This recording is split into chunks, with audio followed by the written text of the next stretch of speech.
Love, makakasama ka ba sa family dinner sa Sabado? Tignan ko, love, ha? Medyo tight talaga yung schedule ko ngayon eh, pati weekends. Ganun ba? Sayang naman. Inaasahan ka pa naman ni Mommy. Sabi niya, hindi ka na raw niya nakikita. Pasensya na talaga, love. Ang hirap lang pagkasyahin ng oras. Kahit nga tayo kailangan pang schedule yung mga dates natin. Pero tulungan mo na lang akong magpaalam kay tita. Sabihin mo, babawi ako, promise. Baka pwede mo namang subukan sumama kahit ngayon lang. Hindi naman araw-araw to. Bakit, love? Parang may ibig sabihin tong dinner na to ah. May okasyon ba? Birthday ba ni tita? Wala naman. Ewan ko. Baka namimiss ka lang. Lalo na ni Mommy. Lagi ka niya nababanggit.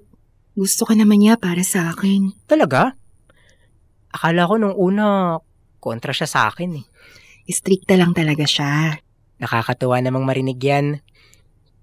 Pero mahirap lang talaga ngayon. Ang daming kailangang unahin. Alam ko.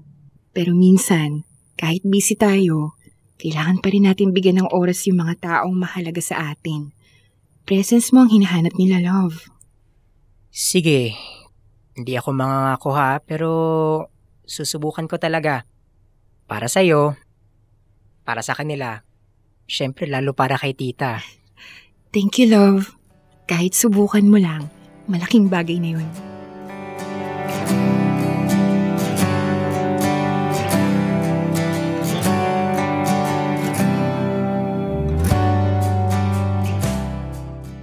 Dear love, ako nga pala si Kevin, 26 years old. At ang girlfriend ko naman ay si Melissa. Mas matanda siya sa akin ng 4 na taon. 8 years old na siya. Alam ko may iba sa inyo na mapapaisip. Bakit mas matanda ang pinili niya? Pero para sa akin, hindi naman sukatan ng edad pagdating sa relasyon. Kanya-kanya tayo ng preference sa pag-ibig. At si Melissa ang pinili ko. Isa siyang babae na hindi mahilig magpaligoy-ligoy. Direkta, totoo, at alam niya kung anong gusto niya sa buhay. Yun ang isa sa mga unang bagay na hinangaan ko sa kanya. Hindi lang siya naging partner. Naging mentor ko rin siya sa ilang aspeto ng buhay. Marami akong natutunan sa kanya. Sa pananaw, pagpapasya, at sa pagtanggap ng realidad. Ako kasi, breadwinner ng pamilya. Di kalakihan ang kinikita, pero pinipilit kong balansihin ang mga responsibilidad ko. Sa bahay, sa trabaho, at syempre, sa relasyon namin. Ayoko na ng relasyon na puro kilig lang. Gusto ko yung may direksyon, may pangarap, at handang sumabay kahit sa mabagal kong takbo. Sa loob ng 1 taon namin ni Melissa ay napag-uusapan na namin ang future. At dahil hindi pa sapat ang ipon ko, naging tapat ako sa kanya na baka matagalan pa bago kami makapagplano ng kasal. Mabuti na lamang at naintindihan niya. Alam ko naman kasing malawak ang kanyang pangunawa. Pero dumating ang punto na may ibang boses nang nakisali sa usapan. Ang boses ni Tita Alona. Ang mama ni Melissa.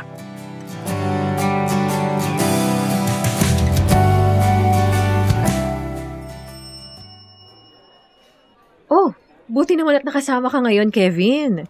Balita ko, busy ka raw dahil hindi lang isa ang trabaho mo? Opo tita. Lumalaki na rin po kasi ang pangangailangan sa bahay, kaya doble kayod po talaga. Oo nga pala. Breadwinner ka. Opo. Hindi ko naman po kayang pabayaan sila mama at papa, lalo na't kakaretire lang din ni papa. Kaya ako na rin po ang tumutusto sa mga gastusin nila. Ganyan talaga si Kevin, ma. Responsable. Parang si daddy noon. So Kevin, I assume may ipon ka na? Meron naman po tita, pero di pa po kalakihan. Ang sabi kasi ni Melissa, halos 6 na taon ka na raw sa kumpanya mo.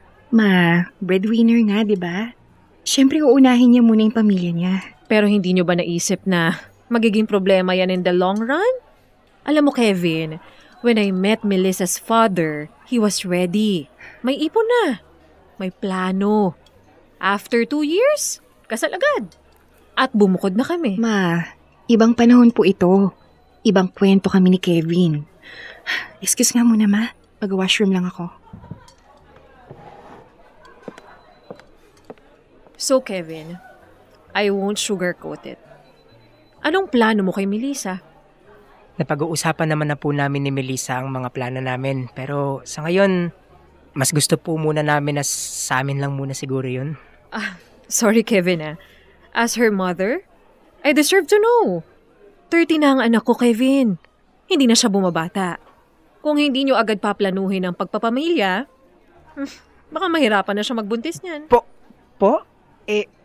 Tita, wala pa po sa plano namin ang magkaroon ng anak. Pinag-iipunan pa po namin sa ngayon ang kinabukasan naming pareho. Precisely my point. Hindi mo kasi makikita ang urgency kasi hindi ikaw ang magdadala ng bata. Hindi ikaw ang mag-a-adjust ng katawan o ng oras. That's why I suggest magpakasal na kayo ngayong taon. Actually, tita, nagpaparinig na rin po si Melissa tungkol doon.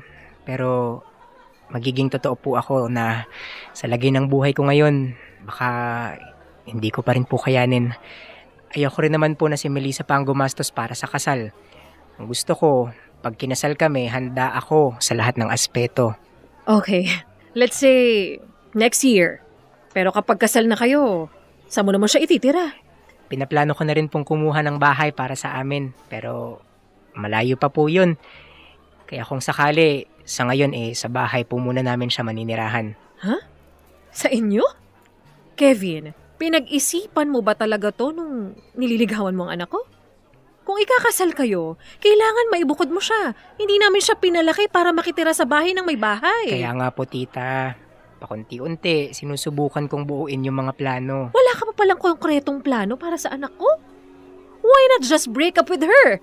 Ipaubaya mo na lang siya sa lalaking handa na, emotionally, financially, in every way. Tita, siguro po mas maigi kung kami na lang ni Melissa ang mag-usap tungkol dito. Ay, hindi ko talaga maintindihan kung anong nakita ng anak ko sa'yo. Lahat ng ex niya, stable, secured, walang sabit. I used to feel secure about her choices. But now, parang bigla na lang siya nag-e-eksperimento. I'm back. Anong na-miss ko? Sandali lang, love.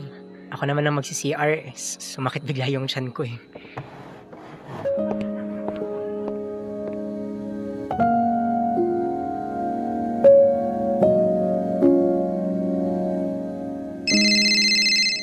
Bro, sabihan mo naman ako agad kung may available na sideline sa inyo ha. Kahit ano, basta desente. Kailangan ko lang talaga ng extra ngayon. Oo bro, huwag kang mag-alala. Top of the mind ka naman lagi. Pero teka, ano bang meron? Bakit parang nagmamadali ka? Kaya pa ba ng oras mo? Halos wala ka lang ang pahinga. Kakayanin. Kailangan eh.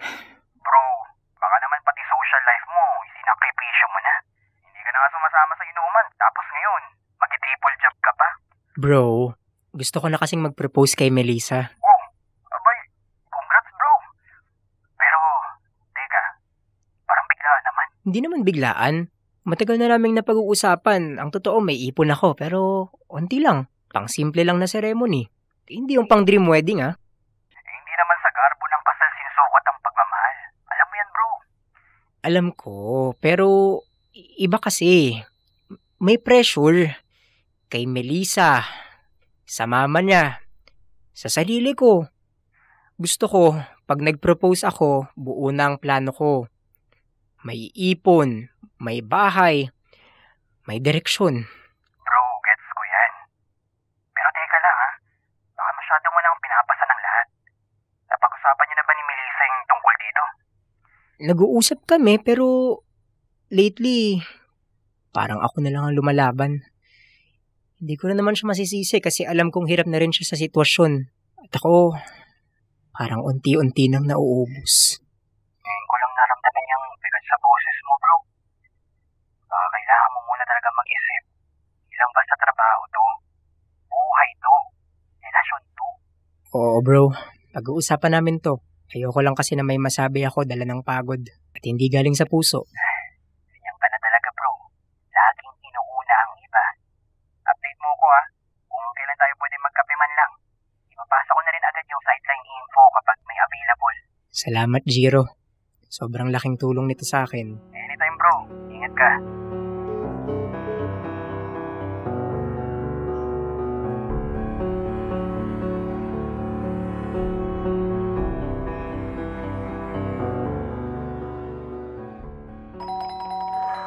Melissa! Yoo-hoo! Love! Melissa! Pagbuksan mo ako! Love? Love? Mm. Love, anong ginagawa mo dito? Saan ka galing? Bakit ka naglasing? Happy-happy lang kami nila, Jiro. Konting inom. Para makalimot sa mga problema. Ayusin mo nga yung sarili mo. Baka magising sila, Mami. Halika nga, pumasok ka na muna dito. Hindi ka pwedeng ganyan sa labas. Ano naman? Minsan na ako magsaya. Kailangan ba laging may dahilan? Ha? Hindi ba pwedeng na-miss ko lang yung girlfriend ko? Hindi naman, Kevin. Pero hindi sa ganito. Hindi ka ganito. Melissa? Oh my God! Anong kaguluhan yan? Ma, Sino yung Kevin? Hello, tita! Diyos ko. Good evening! Ay, good morning na yata. My God, lasing ka ba? Obvious ba, tita? Kevin! Mabuti pa, umuwi ka na lang. Hindi to magandang tignan. At hindi to ang tamang paraan para makausap ang anak ko. Tita, sorry, okay? Hindi ko sinadyang makita niyo ako ng ganito. Gusto ko lang sana naman kasing makita si Melissa. Nakakapang lambot ng lahat eh. Trabaho, pressure, expectations. Kevin, sana kinausap mo ako ng maayos ka. Hindi yung ganito. Sorry, love. Gusto ko lang namang maramdaman na may kasama pa rin ko. Melissa, this will be the first and last time na papapasukin mo yung lalaking yun na ganyan, ha? Matuto kayong rumispeto sa pamamahay ko. Okay po, Ma. Love, halika na nga.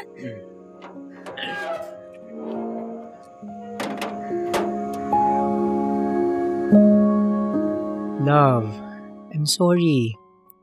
Alam kong mali yung ginawa ko kagabi. Hindi kita dapat pinuntahan ng lasing ako. Kung alam mo, bakit mo pa ginawa yun? Imbis na patunayan mong kaya mong panindigan, lalo mo pang siniring tiwala nila sa'yo. Para namang may nasaktan ako. Nalasing lang naman ako, Melissa. Yun na nga, Kevin eh. Bakit ka ba naglasing?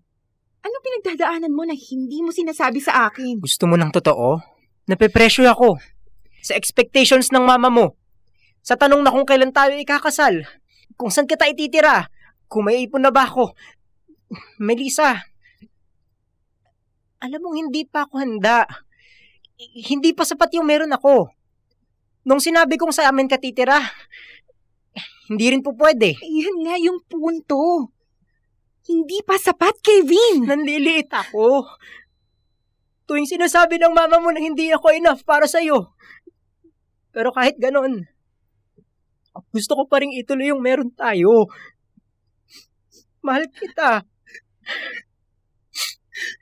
So, nagtatanim ka ng sama ng loob sa mama ko? Hindi. Pero sagutin mo nga ako. Hindi ba talaga ako gusto ng magulang mo para sa'yo? Kita mo? Hindi mo masagot. Wala namang kaso kung ayaw nila sa akin eh. Pero ang masakit, hindi ko man lang maramdaman na ipinaglalaban mo ko.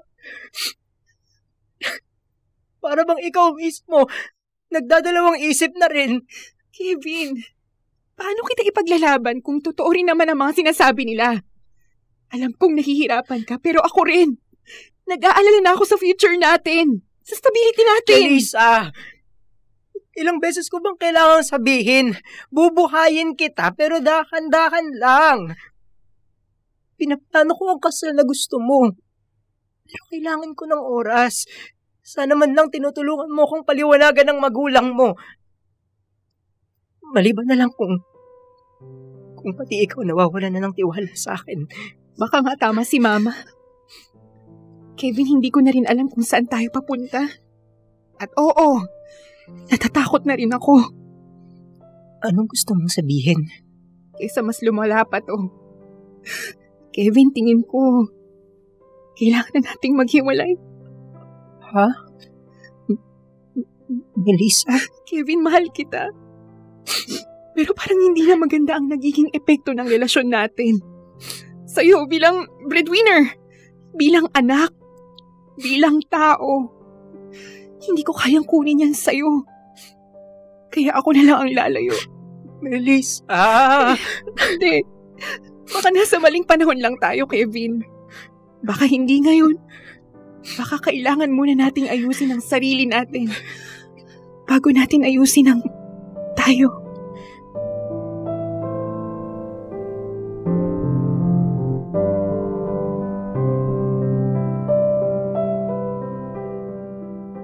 Dear love, sa kabila ng lahat ng paghihirap ko, iniwan pa rin ako ni Melissa. Hindi man na ako nagkaroon ng pagkakataon na lubos na patunayan ang sarili ko. Nakaya ko siyang alagaan. Nakarapat dapat ako para sa pagmamahal niya. Ayokong mawala siya. Siya na ang nakikita kong makakasama ko habang buhay. Pero siguro, kailangan ko rin ng taong maniniwala sa akin ng buong buo. Hindi lang bilang boyfriend, kundi bilang taong may pinagdadaan ng laban na kahit hindi perpekto, pinipilit pa rin magsumikap. Kung darating man ang panahon na muli kaming magkita, sana ako na yung lalaking hindi lang niya mahal, kundi ang isang lalaki na maipagmamalaki rin niya.